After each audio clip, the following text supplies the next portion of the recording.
What's up, everybody? Longbox Love Affair here with a contest submission video entry for Regie Simmons IFBB Pro. So if you're not subscribed to Regie Simmons' YouTube channel, you definitely need to. He is running a contest right now, over 1,000 subscribers. He's at 1,200 right now. He just eclipsed me, so way to go, way to go. We were sort of neck and neck, and so he just has passed.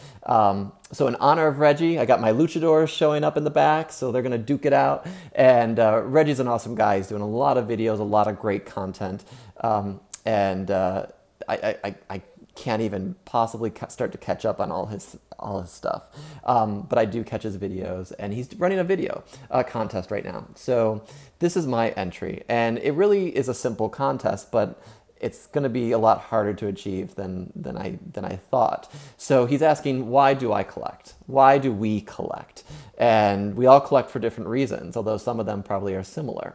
To get to that answer, I'm probably going to be rambling. I'm going to be showing a little bit of books from my collection, and some prized ones and some maybe newer ones, and talking a little bit about my history. And I'm going to try to keep this not too long. So I started collecting comics when my grandfather took me to a gas station before a road trip. And they were taking me from Myrtle Beach to New York State, not city, New York State. I grew up in Rochester, New York. And I spent the summer with them for a week or maybe a month.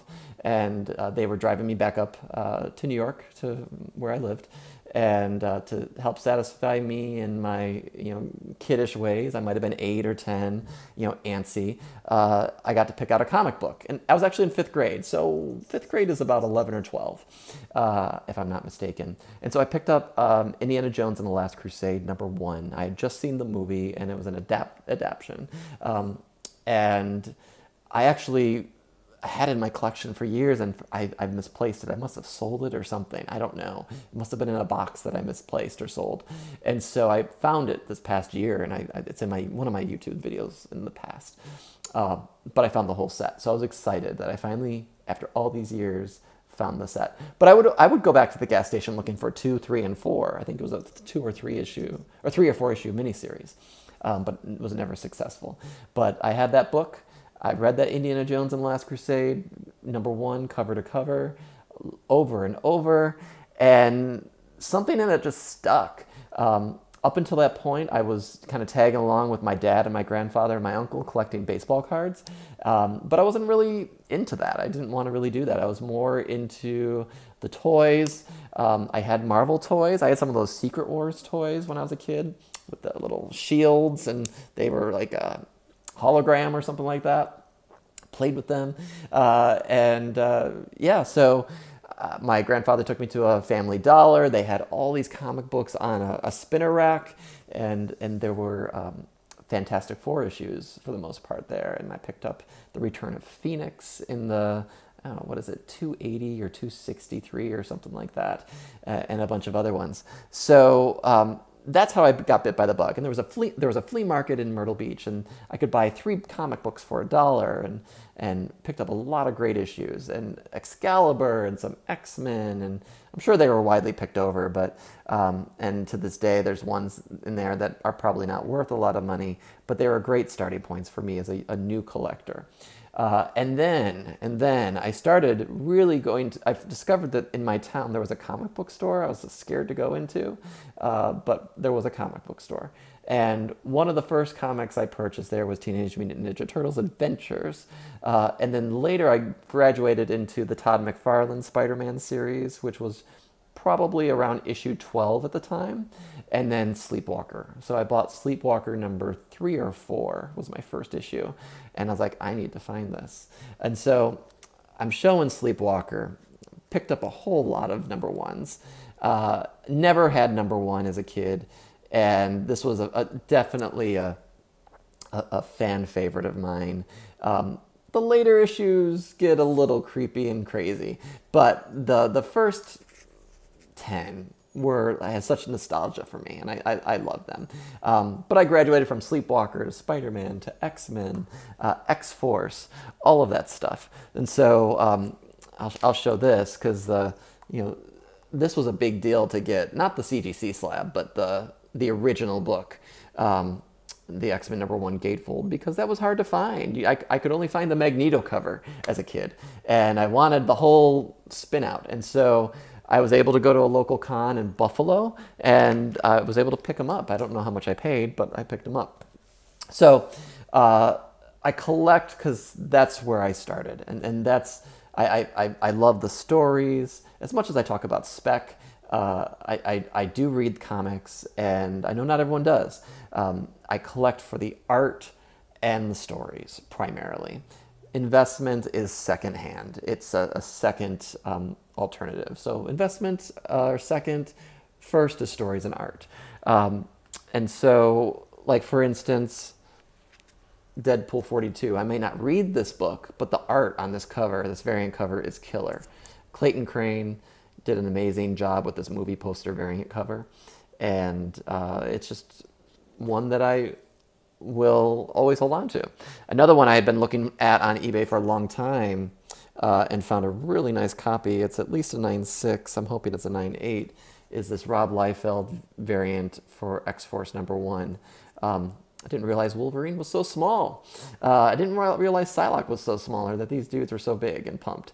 But I'm a big fan of Rob Liefeld. I started reading X-Force #1, the gold second print, because the bagged and boarded, the bagged and carded ones for #1, the variant cards, were too expensive for me as a kid with a $5 allowance.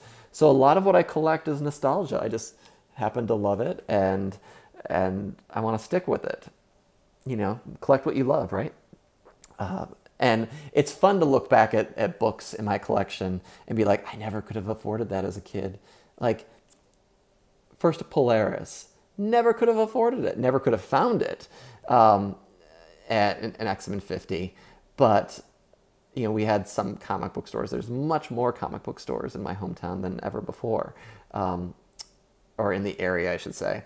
But conventions were few and far between. You know, eBay didn't exist. eBay existed after I went to college and started buying things. I was able to get Harbinger #1 on eBay. I mean, never would have been able to do that. #1 through 6, I think I got for $40, which was amazing. It was one of the downwards trails of Valiant. So yeah, just to reiterate, I collect because it has a special place in my heart. How I grew up, family helped support me, and I work in the arts, so I'm big on the artwork, and you know, I love collecting. This is from a local artist. I have other work in my place that is local artists, or from where I've traveled. I've supported local artists, which I think is important. And the artwork in the comic books is the same. It's important, and I love getting special commissions at cons, as you've seen in my videos. So check out my Baltimore commission sketch haul, which is pretty epic. I'm still waiting for that to come back from CGC. But yeah, stories and art. I got bit by the bug. What else can happen? Never thought I would own a Hulk 181. I need to get this graded. I keep on holding off, but this book is destroyed. But it's got pencil outline that I've had cleaned up, and it had some discoloration. But I do need a better copy, and I should have gotten one of those earlier. But yeah, and I picked Ghost Rider #1 up recently. I never would have been able to find that as a kid. But to say I have a Ghost Rider #1, I read the second volume as a kid, the Danny Ketch, and I didn't really sign on to that series until maybe issue 15 or 24. I think X-Men started crossing over into Ghost Rider, and that was a good way to introduce new readers to different characters. So Ghost Rider was pretty cool. He was also in Spider-Man in the Todd McFarlane run, and that was a run that really formed my opinion of what great comic book art and stories could be, and I just really gravitated towards the character. So to find a Ghost Rider #1, I think I paid $100 for this. I've had it pressed. I'm going to get it sent out for grading. Just really excited for it. I don't have a Ghost Rider first appearance. One day. But I think what I'm focusing my collection on, where I was before focused on mass, get as much as I can. Now I just don't have the space. So I'm trying to whittle down and keep the key stories I like, and keep the key books I like, and to get the keys. So, like, I never would have thought I'd pick up this. First Green Goblin. Never thought I'd been able to afford it. Even back when it was probably $300 before the movies and everything. Never even thought about it because I didn't have that kind of cash as a college student. But being able to invest in this in a higher grade and a key villain, I think is pretty awesome. I have gotten into CGC in my books lately, mostly to protect them, mostly to know what I have and to store them away so that one day, if I ever hand them down, or if I ever want to sell my whole collection, they're a little bit more appraised. But really, I don't sell a whole lot of slabs at all. I've only sold maybe one or two, but eventually I might. So yeah, that slab, and then this is moving around inside. This X-Men one, it's supposed to move. And this got sketched on by Jim Lee, who was a huge favorite. I'm a huge fan of his, as you all know. So, like I said, I didn't promise that I wouldn't ramble. Definitely rambling and showing off some things, but you know, I collect for a lot of different reasons. Why do I have this book? Walking Dead number 50, superhero variant cover. It's just so different than what they usually have for Walking Dead. And I wish I had it in a higher grade. It does have... it's a harder stock cover, and it does have a spine indent, at least one. Was thinking of getting it graded anyway, just in case, but just to have this is awesome. I just got the Return of Wolverine Glow in the Dark, J. Scott Campbell. Love this artwork. Love McNiven's story inside, and art inside, I should say. And then love the rarity of this type of book, to know that I'm able to hold on to that. And I also collect characters. So I'm a big cosmic fan. So these two books are key. Thanos and Adam Warlock's first appearance.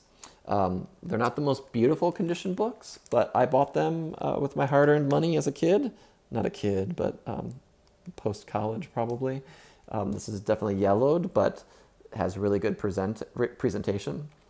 And then this I'm going to probably ship out to get pressed. It's got a little bit of a bulge spine, but still key book.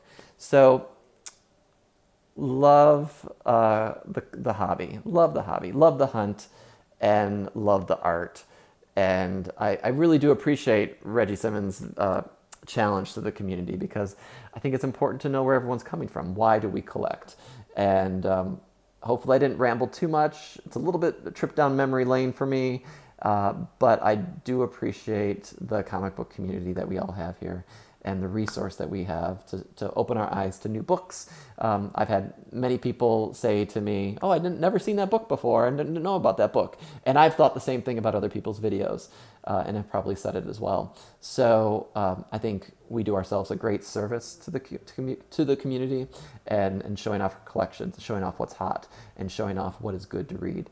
So thanks. If you're not, thanks for watching. If you haven't subscribed to my channel, please do so. Hit that bell, hit that subscribe button. If you haven't subscribed to Regie's channel, I'll put the link down below. So definitely check him out. Lots of great content. So congratulations, Reggie. You know, 1,000+ subscribers. That's awesome. It's a huge feat. So keep up the great work. I know you're going to continue to grow. So thanks for watching, everyone. Take care. All right, bye-bye.